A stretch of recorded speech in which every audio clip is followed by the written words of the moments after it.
বসন্তকাল আসলে পরে গাছগাছালির মজা, সবাই মিলে উড়িয়ে দিল কিশলয়ের ধ্বজা।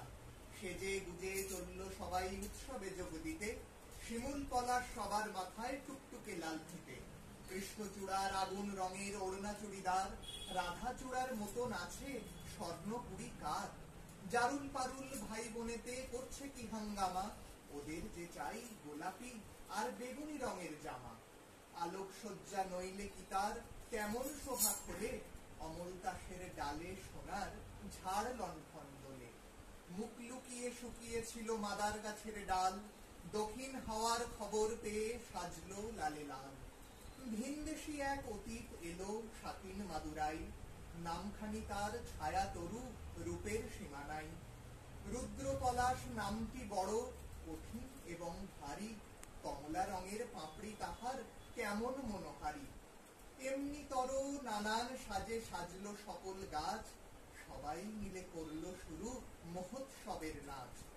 নাচে গানে খুশির টানে উঠল সবাই মেতে, কেউ দেখেনি দূরের মাঠে কে ছিল ওঠ পেতে।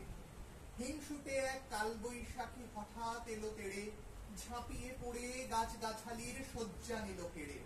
ফেললো ছিঁড়ে নতুন জামা, ঝাঁকিয়ে দিল চুল, পথের ধুলায় লুটিয়ে দিল সদ্য ফোটা ফুল। হংসলীলা সাঙ্গ করে উধাও হলো শেষে, কেন এমন দুঃখ এলো হাসি খুশির দেশে। আসলে কি এমনি করে জীবন ধারা বয়, সুখের ভীষণ কাছেই থাকে দুঃখ পাবার ভয়। ফুল ফোটানোর মাসেই আসে কালবৈশাখীর হানা, বিপদ কোথায় লুকিয়ে থাকে যায় না তাকে জানা।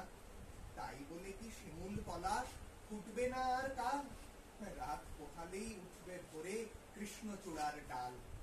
হিংসুটে ঝড় আজকে যাদের হাত পা দিল ভেঙে, কালকে তারাই নতুন রঙে উঠবে আবার রেঙে। না হয় আবার ঝড়ের হাতে দুঃখ পেতে হবে, ফুল ফুটিয়ে যাবেই তারা বসন্ত উৎসবে।